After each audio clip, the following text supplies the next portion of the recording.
ছাত্র আবরার ফাহাদ হত্যা মামলায় হাইকোর্টের রায়ে সন্তুষ্ট প্রকাশ করেছেন তার বাবা মোহাম্মদ বরকতুল্লাহ। ২০ জনের মৃত্যুদণ্ড এবং ৫ জনের যাবজ্জীবন কারাদণ্ড বহাল রেখে রায় ঘোষণার পর তিনি বলেন, আমরা আপাতত সন্তুষ্ট, তবে পরবর্তী প্রক্রিয়াগুলো দ্রুত সম্পূর্ণ করে রায় কার্যকর করতে হবে। আজ রোববার হাইকোর্টে বুয়েট ছাত্র আবরার ফাহাদ হত্যা মামলার রায় ঘোষণা করা হয়। হাইকোর্টের বিচারপতি এ.কে.এম. আসাদুজ্জামান এবং বিচারপতি সৈয়দ এনায়েত হোসেনের সমন্বয়ে গঠিত বেঞ্চ মামলায় আসামিদের ডেথ রেফারেন্স, জেল আপিল এবং আপিল শুনানি শেষে এ রায় প্রদান করা হয়।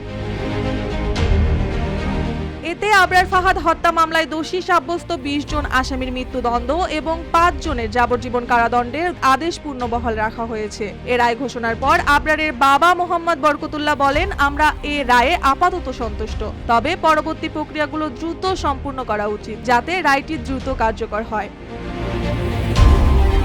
তিনি আরো বলেন, আমরা আশা করি আবরারের হত্যার পর আমাদের যা ক্ষতি হয়েছে তার কোনো ক্ষতিপূরণ হয়তো সম্ভব নয়, কিন্তু এ রায় কার্যকর হলে আমরা কিছুটা হলেও স্বস্তি পাব।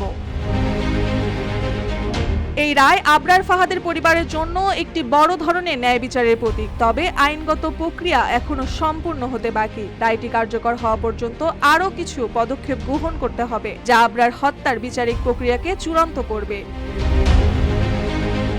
আজকের রায়ের মাধ্যমে আবরারের পরিবারের জন্য একটি বড় ধরনের বিচারিক বিজয় এসেছে, তবে তাদের জন্য এটি শুধু একটি প্রথম ধাপ। এখন পরবর্তী প্রক্রিয়া সম্পূর্ণ করে দোষীদের শাস্তি কার্যকর করা হয়ে উঠবে চূড়ান্ত লক্ষ্য। মার্জিয়া মৌ, রূপালী বাংলাদেশ।